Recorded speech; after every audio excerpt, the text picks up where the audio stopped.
বাঙালির ঐতিহ্য পিঠেপুলিতে আর বছরের একটা সময় যখন নতুন ধান ঘরে ওঠে তখন সবাই প্রত্যেকের ঘরে ঘরে পিঠা পায়েস তারপরে হচ্ছে নবান্ন এগুলা করে থাকে। নতুন চাল থেকে এই যে নবান্নটা তৈরি হয়, এখানে আমি চাল নিয়েছি, পোলাও চাল নিয়েছি, আর তার মধ্যে নতুন চাল দিতে হয়। যেহেতু আমার কাছে নতুন চাল নাই তাই আমি জাস্ট পোলাও চাল, আর এর মেইন ইনগ্রেডিয়েন্টস হচ্ছে চাল, আদা, আর হচ্ছে মিষ্টি দেয়, অনেকে চিনি দেয়, আর হচ্ছে গিয়ে নারকেল। এই যে এখানে আমি আদা নিয়েছি, চাল নিয়েছি, আর এটা হচ্ছে আমাদের নারকেল কোড়া। যে আমি এখানে একটা নারকেল নিয়েছি, একটা নারকেল, এতটুকু নারকেল হয়েছে।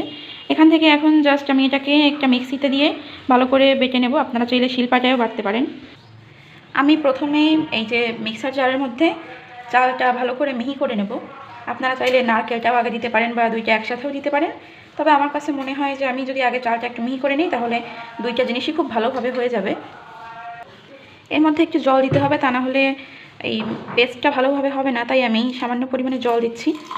এই যে এর বেশি দিব না, এইটুকু জল দিলেই এনাফ। এখন এটাকে ভালো করে মুখটা বন্ধ করে মিক্সারে দিয়ে দিতে হবে যাতে ভালো করে পেস্টটা হয়ে যায়। চালের পেস্টটা একদম তৈরি। আমি এখন এটাকে একটা গামলায় ট্রান্সফার করে নিচ্ছি।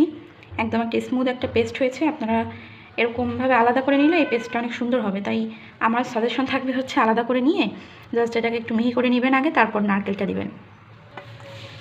এবার এই সেম জারটার মধ্যেই আমি আদা আর নারকেলটা দিয়ে দেবো।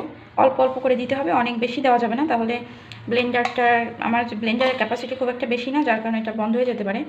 তাই অল্প অল্প করে দিয়ে আমি জাস্ট একটু মিহি করে নেব। এর মধ্যে সামান্য পরিমাণে জল দিতে হবে, কারণ জল না দিলে ব্লেন্ডার ঘুরবে না, তাই আমি অল্প করে একটু জল দিয়ে দিচ্ছি। এই যে আর দিব না, এইটুকুই যথেষ্ট। আমার নারকেল বাটা কমপ্লিট। এখন নারকেলটা আমি জাস্ট এই চালের মধ্যে, চাল বাটার মধ্যে মিশিয়ে দিব। এই যে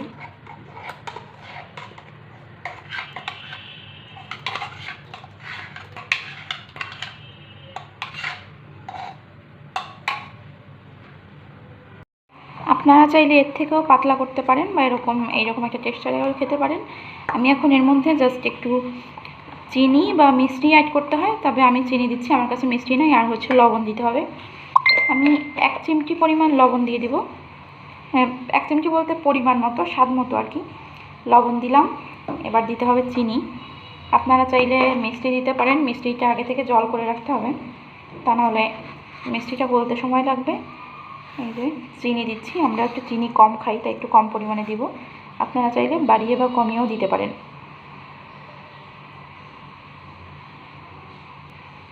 চিনি দিয়ে এটা ভালো করে মিশিয়ে নিতে হবে। চিনি যেহেতু দেওয়া হয়েছে একটু হালকা হালকা একটু জল বেরোবে। একদম ভালো করে মিশে গেলে তারপর এটাকে বাটিতে করে মুড়ি বা খই দিয়ে সার্ভ করা যায়। আপনারা চাইলে মুড়ি বা খই যে কোনো কিছু খেতে পারেন। আমাদের কাছে খই নাই তাই মুড়ি দিয়ে খেতে হবে। জাস্ট এটা একটু ভালো করে মিশে যাক, তারপরে আবার আসছি।